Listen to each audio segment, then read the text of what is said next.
Amigos y todos, bienvenidos a Cara a Cara. Con una deuda pública que casi alcanza los 50.000 millones de dólares, altos niveles de informalidad y sectores que todavía no se recuperan, precisamente bajo este escenario se va a escoger próximamente a la próxima administración gubernamental que definitivamente tendrá muchos retos, en este caso muy particular. ¿Cuáles serán esos retos que enfrentará en los próximos meses una vez asuma el poder el próximo inquilino del Palacio de las Garzas? Vamos a analizar este tema con el exministro de Economía y también analista financiero, Domingo Latorraca, porque es nuestro invitado de hoy aquí en Cara a Cara. Qué bueno tenerlo acá con nosotros y siempre es bueno hablar de la economía y pareciera ser, no sé si usted comparte esa opinión conmigo, que en las propuestas de los candidatos presidenciales de alguna manera descartan el tema de la deuda pública. ¿Y por qué lo digo?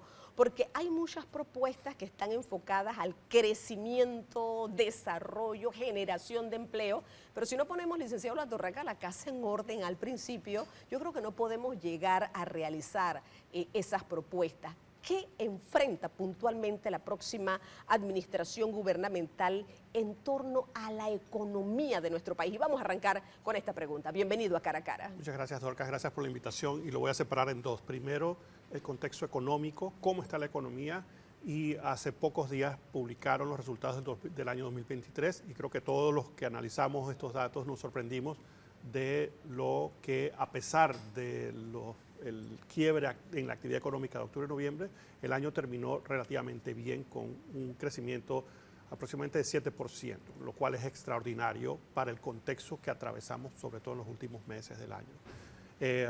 Al inicio del año y para la proyección para este año es que nuestra economía debería crecer alrededor de 2.4%. Esta es la proyección más alta que yo he visto que es por parte del Fondo Monetario Internacional. Ese es el contexto, con una situación de informalidad relativamente alta y con los retos que tienen sobre todo las micro y pequeñas empresas de sobrevivir, ¿no? Ese es, digamos, el contexto económico. Sin embargo, a mediano plazo yo creo que Panamá, a pesar de todos los retos que tenemos, a pesar de, digamos, la evaluación que hacemos muchos internamente, vamos a seguir creciendo, lo que no es lo mismo que desarrollarnos, ¿no? Y lo voy a dejar ahí para esa primera bloque. El tema de, de los retos que enfrentan las finanzas públicas. El nivel de endeudamiento está alrededor de 58%, es decir, por cada dólar que producimos, que produce el país, debemos 58 centavos. Es un nivel de endeudamiento relativamente alto, sin embargo, es manejable. Y no voy a pasar a calificar cómo llegamos a ese nivel de endeudamiento y lo que se hizo o no se hizo endeudándonos hasta ese nivel. Pero hábleme del tema que es manejable, porque a todas luces, cuando uno ve una cifra como esa y como en los últimos 5 años ha crecido esa deuda pública, el licenciado Latorraca, pues se llama poderosamente la atención. De una u otra manera tiene que afectar el crecimiento o por lo menos los planes que se tienen para este año. Por supuesto, mirando hacia adelante, Dorcas, el país se encuentra en una situación fiscal muy complicada. El reto más grande que van a tener las nuevas autoridades es, digamos, enfrentar la necesidad de ejecutar un proceso de consolidación fiscal, es decir, limpiar el exceso, ¿no?, para generar algo de ahorro y que tú puedas enfocar ese ahorro en la inversión pública. Creo que estamos gastando excesivamente en operaciones, en funcionamiento, y que tal vez eso se justificó durante la pandemia, pero hoy en día por ejemplo, financiar gasto corriente, gasto de operaciones con deuda es impensable, o sea, es inaceptable.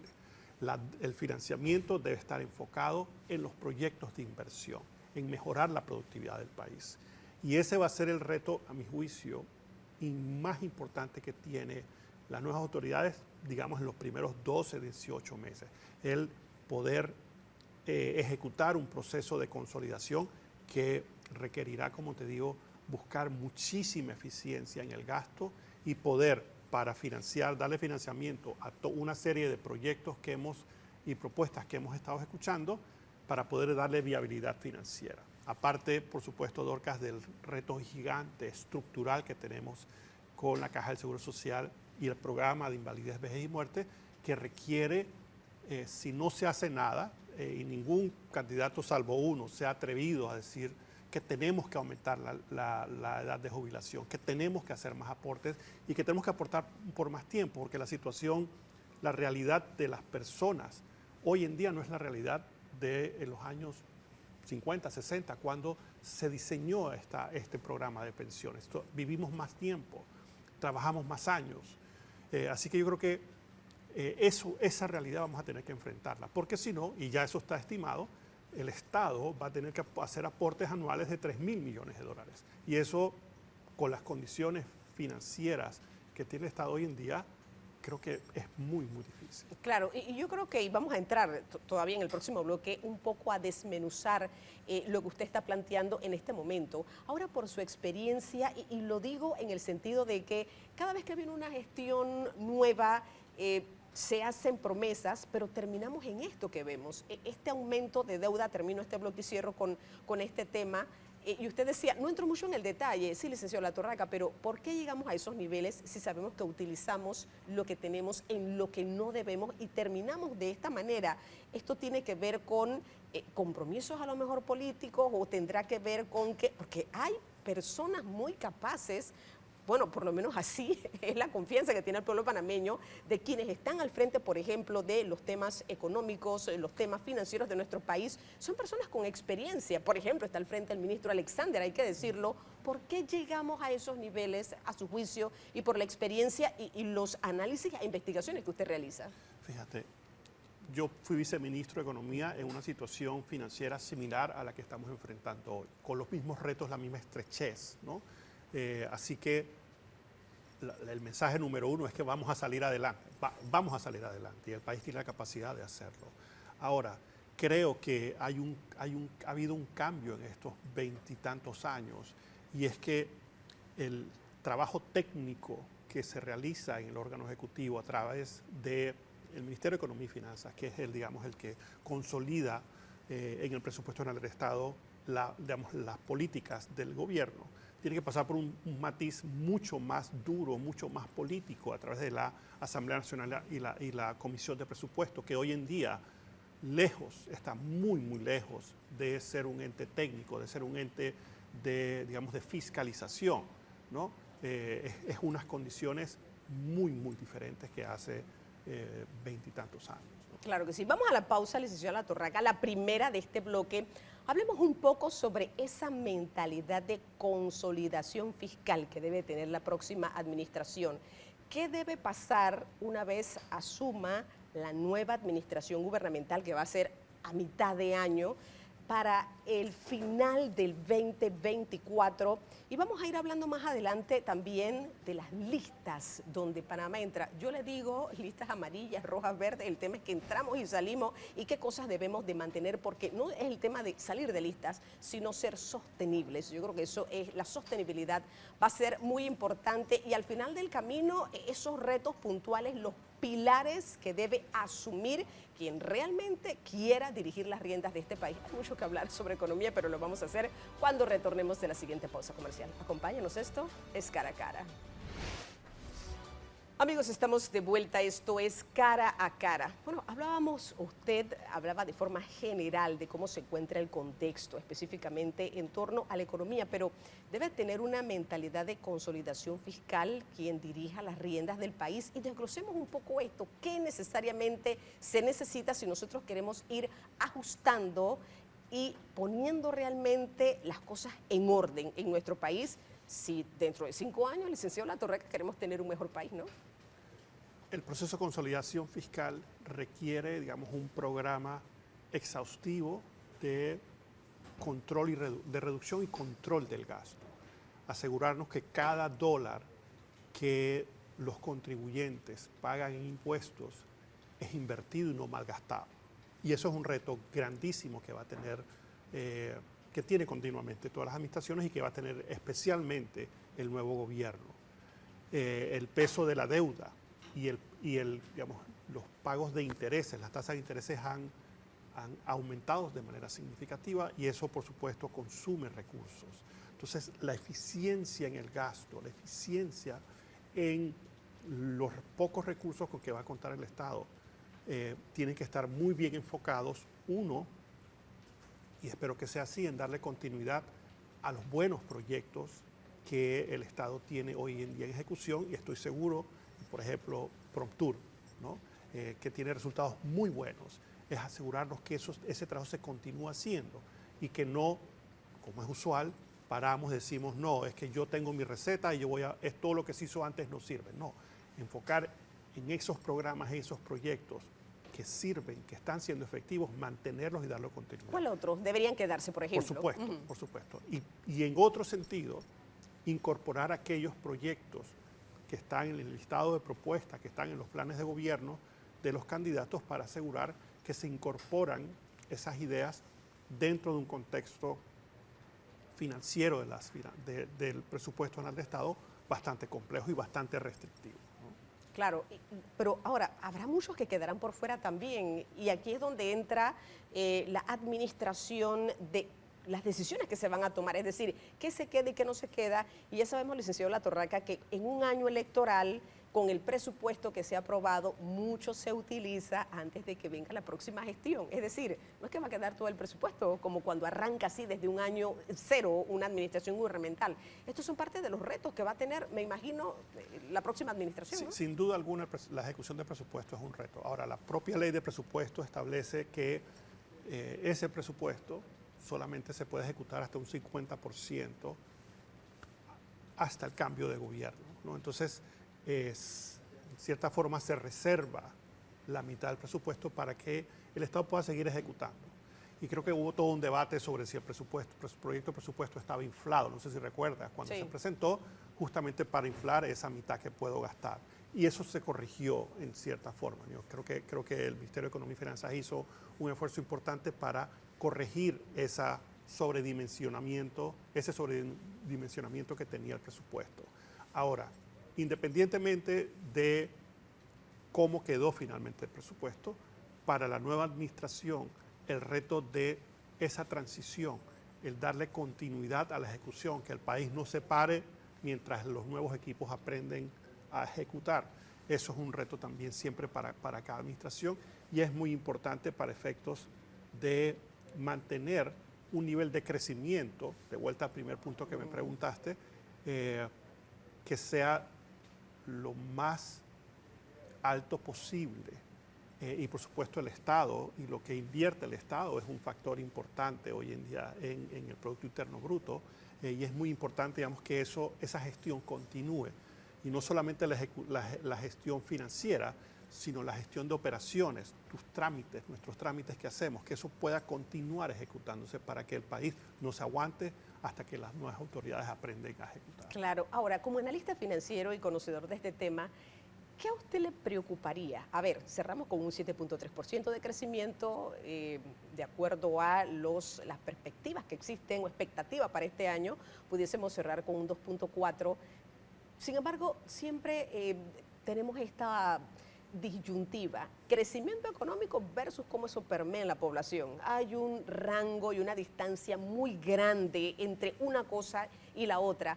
Puntualmente, ¿qué cosas a usted le generarían tal vez esa suspicacia, tal vez esa preocupación? Porque definitivamente también hay un rango grande, entre 7 y 2 o casi 3. Pues, ¿qué cosas específicamente para este año 2024? Fíjate, cuando te hablé de que crecimos 7.3%, arriba de 7%, te dije crecimos, pero no necesariamente nos desarrollamos. Sí. Y eso es, digamos, la gran falencia que tiene nuestro país. Y es que hemos tenido buen crecimiento, sí hemos mejorado sustancialmente en algunos indicadores sociales, pero no hemos hecho una gran diferencia en una parte de la población. Y eso tiene que ver con el desarrollo humano, con el progreso social de las personas. Y a mi juicio tiene que ver con la inefectividad la falta de eficiencia, la falta de efectividad de los servicios públicos básicos.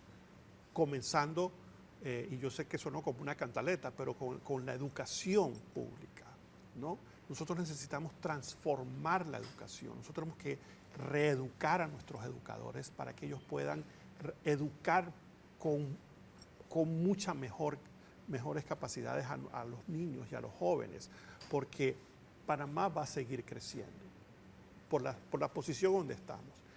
Pero ese crecimiento tiene que transformarse en progreso social para el individuo. Entonces, por supuesto que cuando uno sale a la calle me dice, Domingo, ¿7% de qué es? Yo no lo siento en mí. Eso no me está beneficiando a mí ni a mi familia. Y es porque el Estado, que tiene recursos, no enfrenta la necesidad de realizar cambios profundos en educación, en servicios como el manejo de los desechos, como reorganizar en otro modelo los servicios de agua, ¿no? A mí me sorprende, aquí llueve a cántaros y sin embargo una parte de la población no recibe agua potable, ¿no? Pero es porque el modelo de gestión y no lo enfrentamos. Decimos, deja el IDAN así, deja el IDAN, no te metas. No, tenemos que enfrentar, que tenemos que cambiar esos modelos y son cambios profundos y difíciles. Claro, y yo voy a la siguiente pausa, licenciado, pero quiero hablar un poquito sobre esos cambios profundos, porque nuestra realidad es una. Aquí el panameño no siente que se suplen las necesidades básicas. Usted lo acaba de mencionar, un país con una riqueza hídrica, no hay agua en gran parte de la población, ni calles, ni aceras, ni buena educación, los apagones son el pan nuestro de cada día y puedo seguir enumerando qué cambios necesitamos en ese sentido. Y también voy a introducir ese tema que ojalá nos dé el tiempo, el tema de estas listas, qué tanto nos ayudan, porque aquí una de las mayores que estábamos... ni siquiera la pudimos disfrutar como panameños porque estábamos en medio de una gran protesta en noviembre, ahora salimos de otra lista. También eso que puede representar un aire, tal vez una esperanza, un oasis en medio de tantas dificultades para el panameño. Vamos a hablar de esos temas cuando regresemos de la siguiente pausa comercial. Esto es Cara a Cara, acompáñenos.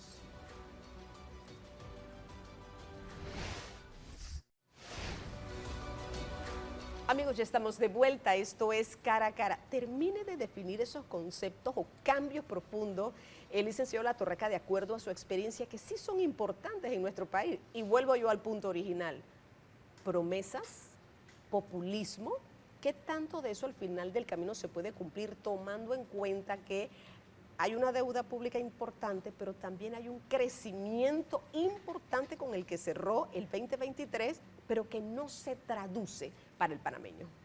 Retos importantísimos. Ya mencioné el reto que yo pienso que es el número uno y que puede arreglar muchos de los otros, que es la educación, el programa de pensiones, el suministro de agua potable para la mayoría de la población, otros servicios públicos, digamos el de la recolección de desechos y tratamiento de desechos, y así servicios públicos básicos del Estado, los servicios de salud, por ejemplo, ¿no?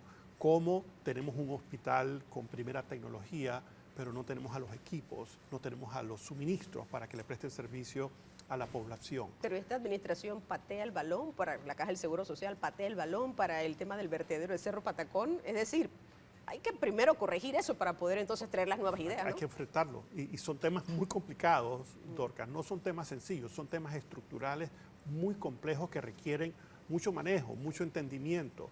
No todo el mundo va a estar de acuerdo, pero tenemos que hacerlo, tenemos que enfrentar esos retos. Ahora, listas discriminatorias. Gafi, una buena noticia.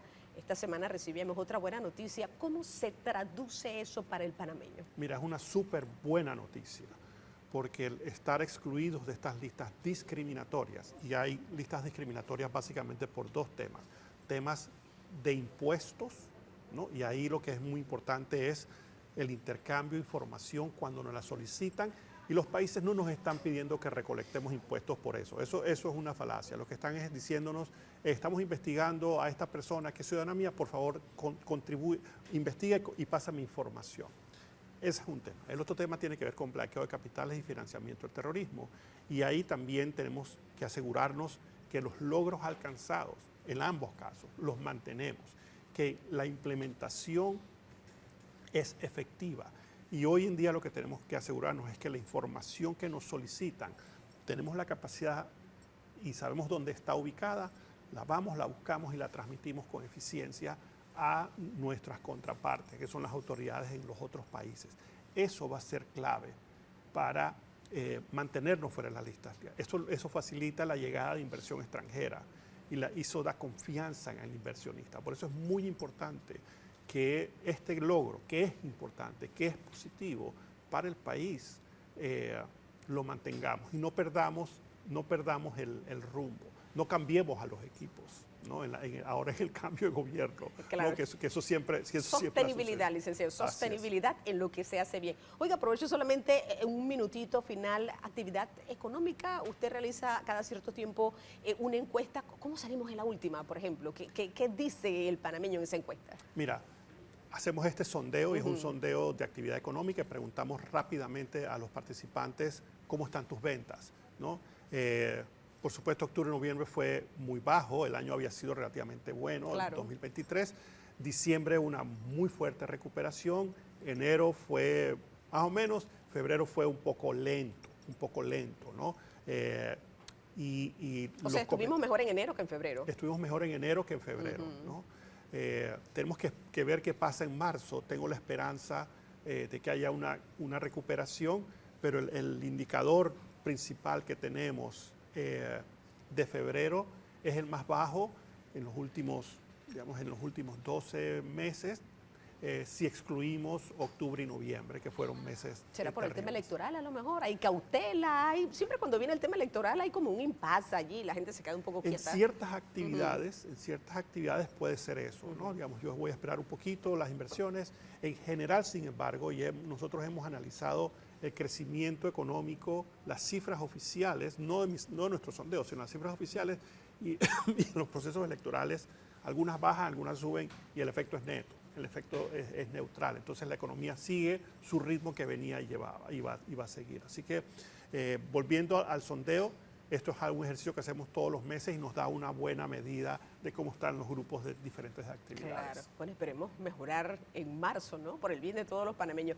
Muchísimas gracias, el licenciado Domingo Latorraca, exministro de Economía y también analista financiero, por habernos acompañado, ver esos detalles de las cosas puntuales que hay que hacer, acciones concretas definitivamente de la próxima gestión gubernamental por el bienestar de nuestro país. Hasta aquí, cara a cara.